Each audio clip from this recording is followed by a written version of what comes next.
Setting seperti ini di YouTube saya biasanya itu ngebahas nostalgia kaset pita atau satu lagi konten masih muter kaset ya, tapi kali ini bukan, walau tidak jauh-jauh dari itu juga. Di video kali ini alih-alih saya membahas tentang kasetnya atau musiknya atau lagunya, kali ini saya mau ngebahas tentang playernya gitu ya. Makanya di sini dipajang beberapa player biar kelihatan keren gitu. Spesifiknya di video kali ini saya mau ngebahas adalah Sony TPS-L2 yang warna biru ini ya, yang digadang-gadang sebagai Walkman pertama di dunia. Kembali lagi bersama saya Panji, langsung aja kita bahas si Sony TPS-L2 ini. Kita beresin dulu.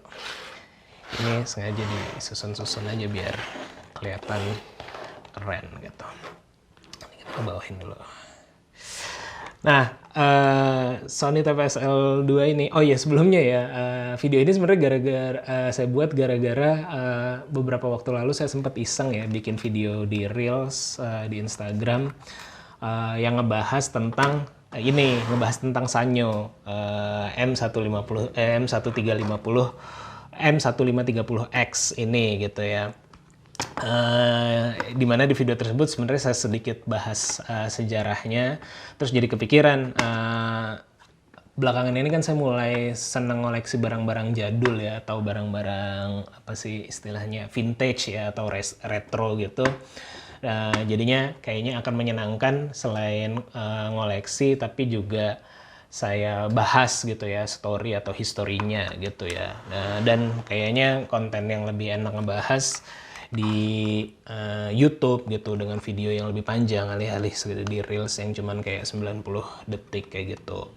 Jadilah saya bikin video ini, video perdananya. Dan mungkin nanti kedepannya juga akan saya bahas bukan cuman Walkman ya, tapi juga misalnya barang-barang retro atau vintage yang saya miliki lagi gitu. Mungkin di awal-awal banyak tentang audio, mungkin nanti juga kedepannya akan ngebahas komputer-komputer lama kayak gitu, atau barang-barang vintage yang berkaitan dengan teknologi lampau yang saya miliki kayak gitu.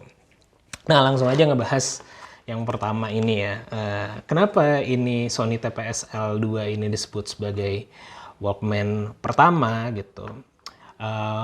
Mungkin saya tarik mundur dulu sebelumnya ya. Sebenarnya kan sudah saya bahas juga di video Reels yang di bahasannya itu ya, sebenarnya sekilas gitu.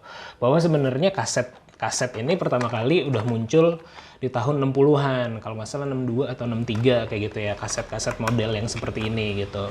Nah, di antara tahun 62 dan ini kan pertama kali muncul tahun 79 ya. Nah, di antara tahun 62 atau 63 ke 79 itu, yaitu sekitar 16 tahun tersebut, sebenarnya udah ada player-player lain gitu, yaitu kayak yang Sanyo ini, atau juga ada beberapa kayak radio tape kayak gitu. Terus juga ada beberapa merek-merek Jepang, Sanyo, Aiwa, yang mengeluarkan portable player lah.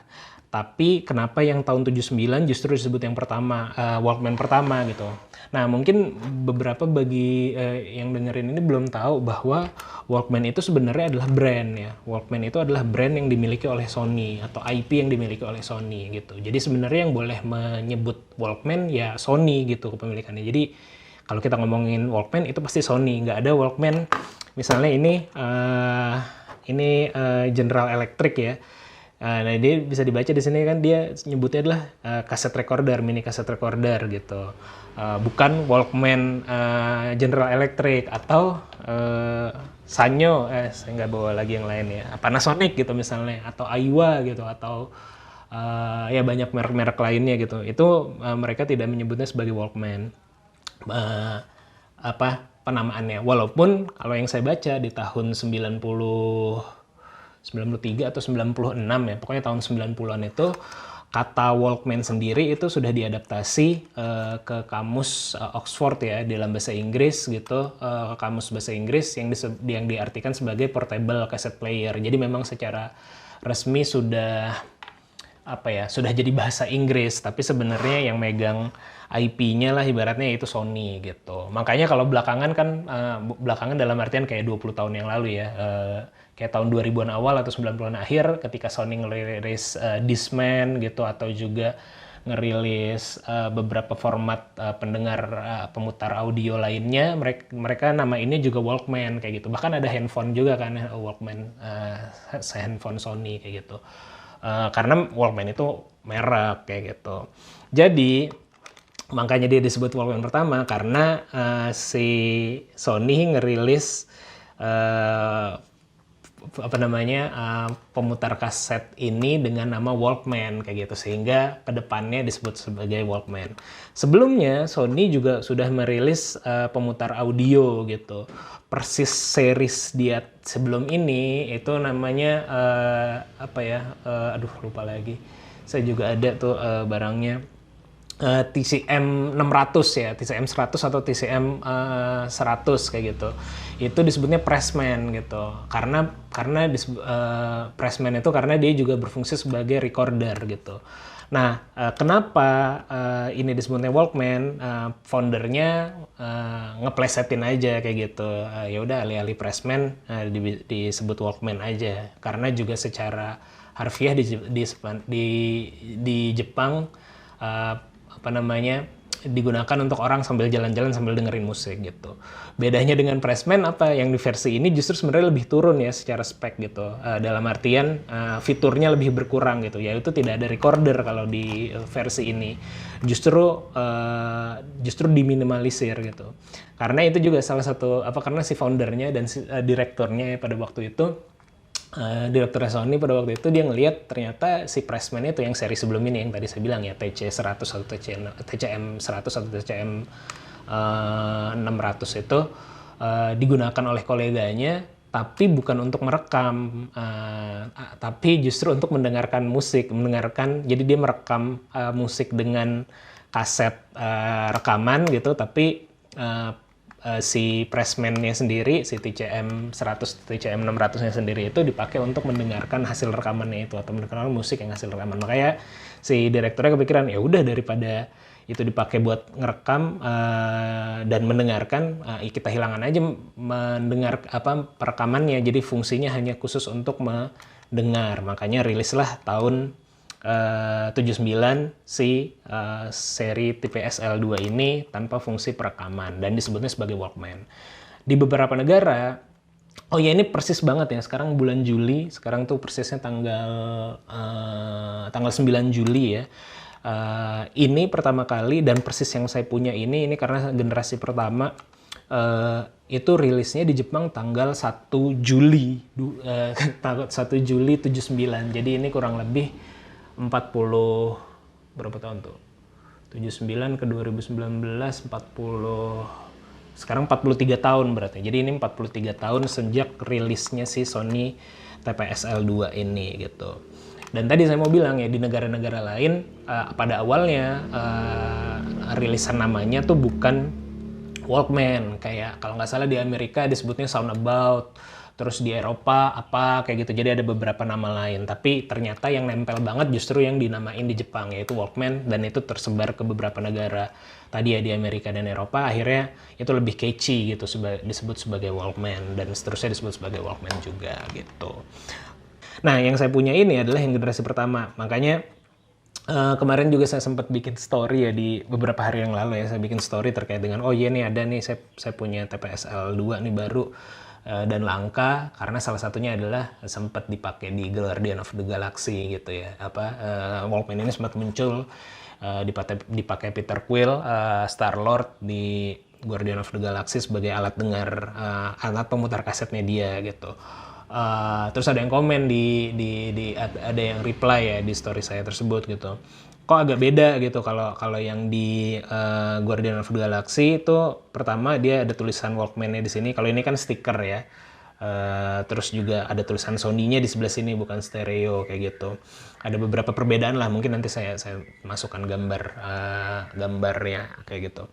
Karena itu adalah generasi kedua, sedangkan ini generasi pertamanya. Jadi ibaratnya rilisan pertamanya adalah yang versi seperti ini, dan tahun 80 baru masuk Amerika tuh udah ada beberapa desainnya yang diperbaiki gitu. Kayak tulisan Sony-nya di sini, terus juga udah ada brand Walkman-nya yang yang bener-bener sesuai logonya. Sedangkan nah misalnya kayak gini, ini adalah logo Walkman yang baru ya, lebih baru daripada ini yang pertama gitu.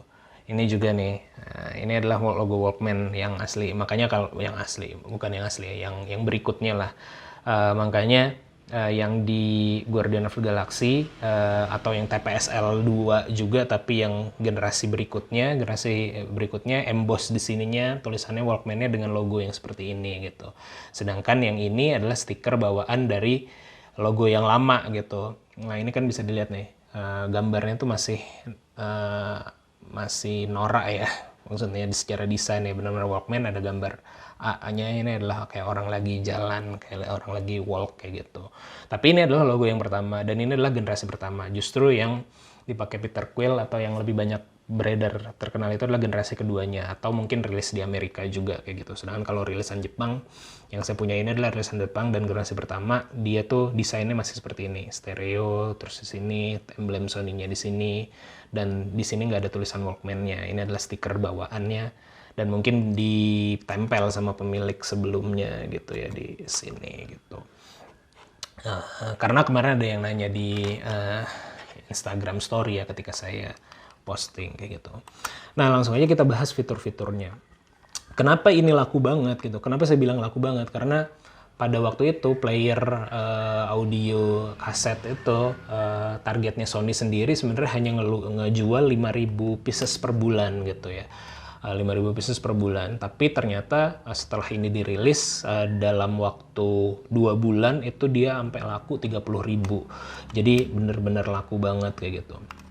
Kenapa ini laku banget? Salah satunya adalah yang menurut saya paling killer ya di sini itu adalah dia nih ada 2 jack headphone ya, dimana orang bisa dengerin lagu yang sama secara simultan kayak gitu. Jadi ada 2 colokan headphone, jadi ini bisa didengerin berdua. Menurut saya itu adalah apa ya, killer fiturnya lah. Dan di iklan pertamanya, nanti mungkin kalau saya cari di YouTube kalau ketemu di iklannya juga akan saya tampilkan di video ini ya. Di iklannya itu udah digunakan gitu ya, bahwa mereka dengerin kaset yang sama, tapi mendengerin kaset yang sama dari Walkman yang sama, tapi bukan berbagi headphone atau berbagi earphone gitu, tapi dengan menggunakan 2 headphone yang berbeda kayak gitu. Itu yang pertama fiturnya. Yang kedua adalah ini ya, hotline. Hotline ini adalah ketika dengerin musik itu kan jadinya nggak bisa ngobrol ya, karena kan full suaranya di telinga kayak gitu. Nah dengan menggunakan hotline ini, ketika dia dipencet, suaranya jadi bisa didengar atau mereka jadi bisa ngobrol karena suaranya jadi suara musiknya dari kasetnya itu jadi terhenti gitu. Terus yang lainnya sebenarnya standar ya. Oh ya, terkait dengan itu juga dia juga punya kontrol volume yang berbeda ya untuk headphone 1 dan headphone 2 gitu, bisa dilihat di sini. Jadi masing-masing bisa menyesuaikan. Kalau yang orang A misalnya mau dengerinnya lebih kencang, yang orang B mau dengerinnya lebih pelan, mereka bisa ngatur volumenya sendiri di sini gitu. Selain itu ya fiturnya standar sih, ada tombol eject, ada tombol play, ada rewind dan forward kayak gitu. Dan kalau buat saya sendiri sebenarnya ini apa ya, dibanding beberapa Walkman yang saya miliki saat ini tuh, saya punya beberapa player lah ya, beberapa Walkman secara spesifik player. Total mungkin ada belasan gitu saat ini. Ini saya paling suka desainnya sih, karena dia tuh compact dan terbuat dari aluminium, jadi lebih berat dibanding yang lain gitu. Bahkan misalnya sesama Sony, ini Sony yang lebih baru ya, dia tuh beratnya masih lebih berat ini. Kalau zaman yang lebih baru lebih banyak dibuat dengan plastik ya, tapi kalau yang ini dia lebih banyak dibuat dari aluminium kayak gitu. Jadi lebih berat gitu, lebih berat dan lebih apa ya, atau Sony yang ini gitu ya, ini juga dia terbuat dari plastik gitu. Walau secara desain juga bagus gitu, tapi secara apa ya, kayak ketahanan lebih saya suka yang ini sih. Dan warnanya juga ya lebih menarik gitu, lebih birunya lebih kayak Dove, terus ada silvernya di sini dan lebih terkesan klasiknya juga.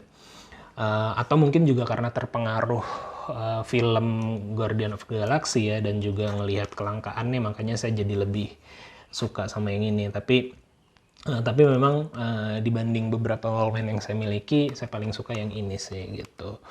Terus dan ini masih fungsional ya. Terus yang saya suka juga adalah dia nih, nggak tahu nanti teman-teman kalau di video bisa ini nggak ya, dia nih open close ininya tuh enak banget gitu, bisa kedengeran nggak gitu. Dia tuh ini banget,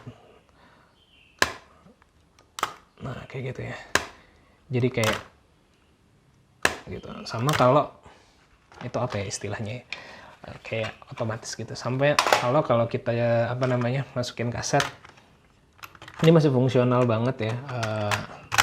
Kita masukin kaset, kalau kita mau eject bisa kelihatan kayak di video. Nah dia tuh langsung udah ngeluarin kasetnya gitu loh. Jadi apa namanya, secara mekaniknya tuh saya suka banget gitu loh. Tuh ya, kelihatan ya. Tuh, jadi ketika dipencet dia tuh, nah dia tuh keluar gitu.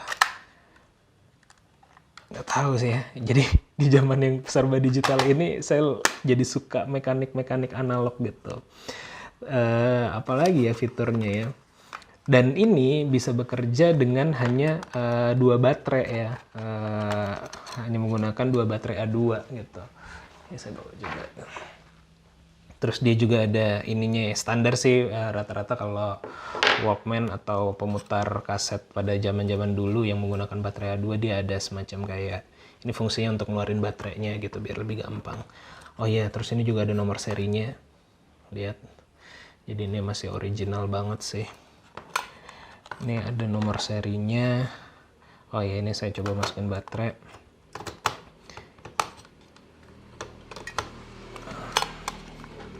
Dan ketika dimasukin baterai dan di play, dia buttonnya di sini nyala ya, tombol operasionalnya nyala. Nah artinya dia udah bisa dipakai untuk memutar. Lihat ini kalau saya play dia langsung muter kan sini. Misalnya saya putar. Nah cuman dia nggak ada nggak ada apa namanya, nggak ada apa sih istilahnya tuh speaker bawaannya ya, jadinya bisa kelihatan ya. Kalau kita putar kelihatan muternya kan, cuman dia nggak ada speaker bawaannya, jadi kalau mau mendengerin ya harus masang headset kayak gitu. Nanti mungkin di video yang terpisah akan saya analisa, di video yang terpisah akan saya perdengarkan salah satu kaset yang saya punya juga dengan menggunakan Walkman ini, tapi pakai output mini speaker kali ya, biar teman-teman bisa tahu bagaimana bunyinya, walaupun mungkin akan berbeda kalau dengerin dengan headphone ya, karena kan ada pengaruh dari si speaker apa yang digunakan. Tapi kurang lebih secara fungsional ini masih berfungsi banget. Sama saya juga seneng suaranya sebenarnya di beberapa Walkman yang saya punya ada beberapa yang bagus sih. Yang ini juga bagus nih dari General Electric, sama ada satu lagi dari Sharp dan dari Panasonic. Rata-rata bagus-bagus sih, kecuali ada beberapa Walkman saya yang kurang oke suaranya, tapi rata-rata masih bagus gitu. Dan mungkin dari sisi apa ya, kualitas audio ya, belakangan ini kan memang lagi naik banget ya. Mungkin juga salah satunya gara-gara Guardian of the Galaxy itu ya. Apa namanya, apa istilahnya, penikmat kaset makin banyak lagi, termasuk juga saya ya. Kalau saya mungkin lebih ke pengoleksi sih, atau nostalgia ya. Tapi belakangan ini muncul lagi gitu, banyak lah penikmat kaset, terlihat dari record store day lebih laku dibanding tahun-tahun sebelumnya, makin laku ya tiap tahun. Rilisan beberapa artis baru, artis yang bukan artis zaman dulu gitu ya, tapi artis atau band-band baru sekarang mengeluarkan rilisan fisik berupa kaset gitu. Nah kalau buat saya sebenarnya kaset sendiri itu bukan format yang terbaik ya untuk mendengarkan lagu gitu, karena banyak apa ya, banyak kekurangannya lah kalau dari sisi kualitas audio. Tapi mungkin bagi beberapa orang suka juga gitu, termasuk saya juga. Tapi saya tidak apa ya, tidak menyarankan untuk mendengarkan kaset sebagai alat alat penyimpan audio permanen atau alat yang kita gunakan untuk mendengarkan untuk yang apa ya, konstan atau yang apa ya, yang sehari-hari gitu. Karena secara kualitas audio dibanding CD itu jauh gitu, atau dibanding digital kalau kita punya player yang oke itu jauh gitu, masih banyak kekurangan. Apalagi kalau yang rilisan-rilisan baru gitu. Bahkan belakang ini saya tahu tuh ada DJ di Jakarta ya yang nge-DJ tapi pakai kaset gitu. Mungkin sebagai nostalgia, tapi juga sebenarnya itu adalah pekerjaan yang apa ya, yang menurut saya terlalu ini sih. Kalau nge-DJ ya pakai ini aja gitu. Teman kalau pakai kaset agak merepotkan dan juga apa ya, terlalu ribet lah, dan kualitas audionya pun tidak sebagus yang lain kayak gitu menurut saya. Ibaratnya kalau di digital kaset tuh kayak MP3 lah gitu. Jadi secara kualitas kurang sebagus WAV gitu misalnya. Kalau menurut saya sih kayak gitu. Walaupun ada beberapa tergantung tipe kaset yang dipakai ya. Nanti mungkin akan saya bahas di video berikutnya gitu. Jadi sebenarnya pita perekaman kaset pun beda-beda gitu. Cuma nanti mungkin saya bahas di video berikutnya aja lah, takut kepanjangan. Nah, balik lagi ke sini. Tadi saya mau ngomong apa ya? Ya sebagai penyimpan, sebagai pemutar, ini oke gitu, paling oke menurut saya di beberapa yang saya miliki, dan juga secara harga saat ini tuh mulai makin naik gitu ya. Mungkin juga salah satunya gara-gara Guardian of the Galaxy gitu. Pada waktu rilis, tadi kan saya bilang laku 30.000 pieces dalam 2 bulan ya. Pada waktu rilis pertama kali, ini dibanderol dengan harga $200 ya, setara dengan $200, berapa puluh ribu yen waktu itu kalau nggak salah, 30.000 atau berapa, pokoknya secara $200 kalau saya baca di internet gitu. Dan kalau dipadankan dengan kurs sekarang dengan pengaturan inflasi, saya buka tadi websitenya, nanti mungkin saya tampilin juga di sini. Itu setara saat ini tuh sekitar $800, atau kalau dirupiahkan mungkin sekitar 11 atau 12 juta gitu. Dan di second market ya, untuk yang sekarang ya, kalau teman-teman mau ngoleksi, saya nemu bahkan di Tokopedia itu ada yang jual ini harganya 10 juta gitu. Ada juga di beberapa situs kayak eBay gitu dijual dengan harga 7 juta, 8 juta, sampai belasan juta juga gitu. Jadi sebenarnya analisa saya bahwa kayaknya kultur orang mendengarkan musik melalui kaset itu meningkat, dan juga membuat efek player-playernya juga harganya jadi makin mahal gitu. Menurut saya sih kalau beli dengan harga segitu jadi tidak terlalu worth it ya, karena tadi secara kita menggunakannya mungkin tidak setiap hari kita gunakan, tapi kalau untuk barang koleksi ya, namanya koleksi kan udah bukan value-nya, bukan value ke function lagi ya, tapi lebih ke feel kali ya, atau ke rasa, atau ke apalah kayak gitu, ada feeling atau rasa-rasa lain gitu yang bukan sekedar penilaian berdasarkan fungsionalitas. Tapi ya balik lagi, menurut saya kalau dia sebagai player oke, bagus banget menurut saya, tapi kalau dibeli sampai harganya sebegitunya sih menurut saya masih terlalu over. Apalagi kalau mau dipakai sebagai fungsi mendengarkan audio gitu. Seperti tadi saya bilang, ini bukan format kaset sendiri ya. Kaset sendiri itu bukan format yang paling oke untuk mendengarkan audio. Mungkin nanti akan saya bahas ya di video berikutnya, kaset-kaset apa yang kalau mau menghasilkan, bukan masalah musiknya ya, tapi sebenarnya sebagai metode perekaman juga ada kualitas-kualitasnya gitu, ada grade-grade-nya si kaset ini, nanti akan saya bahas di video berikutnya. Tapi kurang lebih itu, ini udah kepanjangan banget video ngebahas atau nge-review Sony TPSL 2 ini. Begitu aja, sampai ketemu di, nggak tahu ini judulnya apa, video review teknologi vintage video. Ya pokoknya kita sampai ketemu di video yang ngebahas barang-barang vintage, teknologi vintage atau teknologi retro berikutnya. Sampai ketemu, bye.